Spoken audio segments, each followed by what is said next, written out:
Echoes of Dawn, a Kyiv story. The quiet before.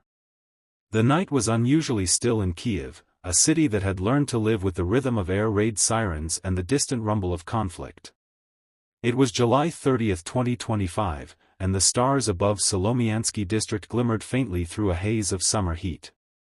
In a modest ninth-floor apartment, Alina Mikolenko sat by the window, her hands wrapped around a chipped ceramic mug.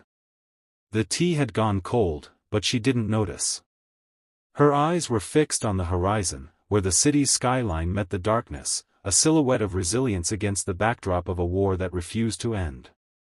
Alina, a 32-year-old schoolteacher, had grown accustomed to the weight of uncertainty. 3 years into Russia's full-scale invasion, she had learned to read the city's moods, the way the streets emptied before a siren, the way neighbors whispered about the latest strikes, the way her students' laughter carried a fragile edge. Her husband, Petro, was out there somewhere, a volunteer medic stationed near the front lines in Donbass. Their last call had been 2 days ago, his voice crackling through a weak signal, promising he'd be home soon. Soon, she whispered to herself, tracing the rim of her mug. It was a word she clung to, a lifeline in the chaos. In the next room, her 6-year-old son, Maxim, slept soundly, his small chest rising and falling under a blanket embroidered with sunflowers. Alina had tucked him in hours ago, reading him a story about a brave fox who outsmarted a wolf. Maxim had giggled, his eyes bright with the innocence only a child could hold in a city under siege. "Mama, will the fox come save us?" he'd asked, his voice muffled by the pillow. Alina had smiled, brushing his dark curls from his forehead. "The fox is already here, my love. It's in you." Downstairs, in the same apartment building, Yana Zaborova rocked her 5-month-old daughter, Larisa, while her 5-year-old son, Danilo, played with a toy truck on the floor. Yana's husband, Taras, was at the power plant tonight, working the night shift to keep Kyiv's lights on. The war had stretched everyone thin, but Yana, a 35-year-old nurse, carried her exhaustion with quiet strength. She hummed a lullaby, one her mother had sung to her, as Larisa's tiny fingers curled around her thumb. The apartment was small, cluttered with the remnants of a life interrupted, photo albums, a half-finished painting, a stack of unopened letters from relatives abroad. The building itself was a microcosm of Kyiv's spirit, a 9-story relic of Soviet architecture, its walls scarred from past strikes, yet still standing. Neighbors knew each other's stories, shared meals, and took turns checking the basement shelter. They were a family bound by survival, their lives intertwined in ways only war could forge. The night erupts. It began just after midnight, a low hum that grew into an ominous buzz, like a swarm of hornets descending on the city. Alina woke with a start, her heart pounding before her mind could catch up. The air raid siren wailed, its mournful cry cutting through the silence. She stumbled to Maxim's room, scooping him from his bed. His eyes fluttered open, confused but trusting. "Mama, is it the fox?" he mumbled. "No, my love, it's time to go downstairs," Alina whispered, her voice steady despite the fear clawing at her chest. She grabbed a blanket and his favorite stuffed bear, hurrying to the door. In Yana's apartment, the siren jolted her awake. Larisa wailed, startled by the sound, while Danilo clung to her leg, his toy truck forgotten. "Mama, it's loud," he whimpered. Yana's nurse training kicked in, she moved swiftly, gathering essentials, diapers, a bottle, a flashlight. She knocked on her neighbor's door, old Mrs. Kovalenko, who shuffled out with her cane, muttering about the damn drones. The building's residents poured into the hallway, a stream of pajamas and hurried whispers, descending to the basement shelter. Alina held Maxim close, his small body trembling against hers. Yana cradled Larisa, guiding Danilo by the hand. The air was thick with tension, but also with a strange camaraderie, neighbors helping neighbors, sharing blankets, offering quiet words of reassurance. Then it came, a series of booming explosions that shook the ground beneath them. The lights flickered, and a chorus of gasps filled the shelter. Alina clutched Maxim tighter, her mind racing to Petro. Was he safe? Was he out there, tending to the wounded under the same sky now torn apart by drones and missiles? Yana pressed Larissa to her chest, whispering, "It's okay, my dove, it's okay," though her own heart pounded with dread. Above them, Kyiv was under siege. Russia had unleashed 309 Shahid drones and 8 Iskander-K cruise missiles, one of the largest barrages of the war. The drones, some rocket-powered, streaked through the night, their payloads targeting residential buildings, schools, and infrastructure. Ukrainian air defenses roared to life, fighter jets and anti-aircraft batteries engaging in a desperate battle against the swarm. The sky lit up with bursts of light and smoke, the city's defenders fighting to protect its heart. The collapse. At 2:17 a.m., a rocket-powered Shahid drone slammed into the side of Alina and Yana's apartment building. The impact was cataclysmic, a fireball erupting as the 9th floor buckled. Concrete crumbled, glass shattered, and screams pierced the night. In the shelter below, the ceiling groaned, dust raining down as the residents huddled closer. Alina shielded Maxim with her body, her mind a blur of prayers and panic. Yana clutched her children, her nurse's instincts screaming to act, but there was nowhere to go. The strike tore through the building's eastern wing, collapsing apartments and igniting fires that spread rapidly. Yana's home, where she'd rocked Larissa just hours ago, was reduced to rubble. Alina's apartment, with Maxim's sunflower blanket and her collection of poetry books, was gone. The shelter, though, held firm, a testament to the city's stubborn resolve. As the explosion subsided, the siren's wail faded, replaced by the crackle of fires and the distant shouts of rescuers. Timur Tkachenko, head of Kyiv's military administration, would later report that the attack killed at least 7 people, including a 6-year-old boy, and injured 82 others, among them 10 children. But in that moment, in the dark of the shelter, Alina and Yana didn't know the full scope of the tragedy. They only knew the terror of survival, the weight of not knowing who was still alive. The aftermath.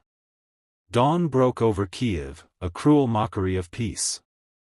The city was a patchwork of smoke and sirens, with emergency responders racing to extinguish fires and pull survivors from the wreckage. Alina emerged from the shelter with Maxim, her eyes scanning the devastation. Their building was unrecognizable, its facade torn open like a wound. A gaping hole marked where their home had been, and the smell of burning metal hung heavy in the air. Yana followed, Larissa still in her arms, Danilo clinging to her side. Her face was pale, her eyes hollow as she stared at the ruins of her life. "It's gone," she whispered, her voice breaking.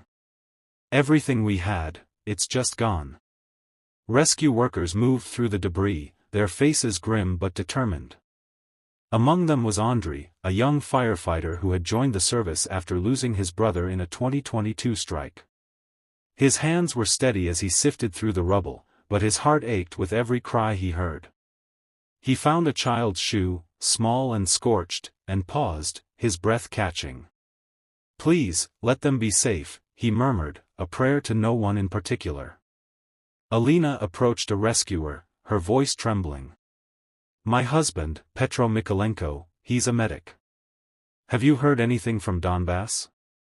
The rescuer shook his head, his eyes kind but tired. "We're focused on the city right now, ma'am. But we'll get word to you if we hear anything." Yana, meanwhile, joined the effort, her nurse's training overriding her grief. She tended to the injured, bandaging cuts and soothing frightened children. When she saw Mrs. Kovalenko, dazed but alive, she knelt beside her, checking for injuries. "You're okay, Babushka," Yana said softly, using the affectionate term for grandmother. "We're going to be okay." But the truth was heavier.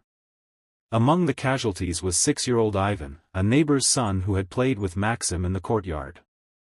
His mother, Sophia, wailed as rescuers carried his small body from the rubble, her grief a raw, animal sound that echoed through the crowd. Alina held Maxim close, shielding his eyes, but he saw enough to understand. "Why, Mama?" he asked, his voice small. "Why did the fox let Ivan go?" Alina had no answer. She kissed his forehead, tears streaming down her face. "The fox tried, my love. The fox tried." The weight of loss. The days that followed were a blur of survival. Alina and Maxim moved into a temporary shelter, a school gymnasium filled with cots and donated blankets. Yana and her children stayed with a cousin across the city, their lives reduced to a single suitcase. The attack had claimed 9 lives in Kyiv by the final count, with 135 injured, a toll that weighed heavily on the city's soul. Alina clung to her phone, waiting for news of Petro. Each unanswered call deepened her fear, but she refused to let it consume her. She taught Maxim to draw sunflowers, telling him stories of Ukraine's fields, golden and endless, a symbol of hope. "We're like those flowers," she told him. "We bend in the storm, but we don't break." Yana threw herself into volunteering at a local clinic, treating the wounded and counseling survivors. She saw her own pain reflected in their eyes, mothers who'd lost children, children who'd lost parents, families torn apart by a war that seemed to have no end. Yet she also saw resilience. A teenager who'd lost an arm but smiled as he learned to write with his left hand, a grandmother who baked bread for the shelter, a firefighter who worked 18-hour shifts without complaint. One evening, Yana met Andrei, the firefighter, at the clinic. He was there to check on a colleague injured in the strike. Their conversation was brief but heavy, two people carrying the weight of the same tragedy. "How do you keep going?" Yana asked, her voice barely above a whisper. Andrei looked at her, his eyes weary but resolute. "Because someone has to. Because if we stop, they win." A voice in the dark. A week after the attack, Alina received a call. It was Petro, his voice faint but alive. He'd been caught in a strike in Donbass, injured but stable, and was being transferred to a hospital in Kyiv. Alina wept with relief, clutching Maxim as she told him, "Papa's coming home." The reunion was bittersweet. Petro arrived in a wheelchair, his leg bandaged, his face etched with exhaustion. But when Maxim ran to him, Petro's smile lit up the room. "My brave boy," he said, ruffling his son's hair. "You kept Mama safe." Yana, too, found a sliver of hope. Tara's returned from the power plant, shaken but unharmed, and the family held each other tightly, grateful for what remained. Yet the scars of that night lingered. Danilo woke screaming from nightmares, and Larissa's cries seemed to carry a new weight, as if she sensed her mother's grief. As Kyiv rebuilt, the city's spirit refused to break. Volunteers cleared debris, neighbors shared resources, and artists painted murals over the scars of bombed buildings. Alina began writing, pouring her pain and hope into words. She wrote of Ivan, of Sophia's grief, of Maxim's questions, of the fox that couldn't save everyone but never stopped trying. Her words spread, first through local papers, then online, a call for the world to see Kyiv's pain and resilience. Yana, inspired by Alina's writing, organized a community vigil. On a cool August evening, hundreds gathered in Maidan Nezalezhnosti, Kyiv's Independence Square, holding candles and sunflowers. Sophia spoke, her voice trembling but clear, honoring her son and calling for peace. "This war takes our children, our homes, our hearts," she said. "But it cannot take our hope. We are Ukraine." A call to action. Alina's story reached beyond Kyiv, shared across borders by those who saw in it the universal language of loss and survival. It inspired donations to rebuild schools, support for refugee families, and calls for stronger sanctions against Russia. Yana's vigil became a movement, with communities worldwide holding their own, lighting candles for Kyiv's fallen. The world watched, and some answered. Volunteers arrived with supplies, diplomats pushed for accountability, and ordinary people sent letters of solidarity. It wasn't enough to end the war, but it was a start, a reminder that compassion could bridge even the widest divides. In the shelter one night, Alina read her latest piece to Maxim, a story about a fox who led a city to safety. "Is that us, Mama?" he asked, his eyes wide. "Yes, my love," Alina said, pulling him close. "It's all of us."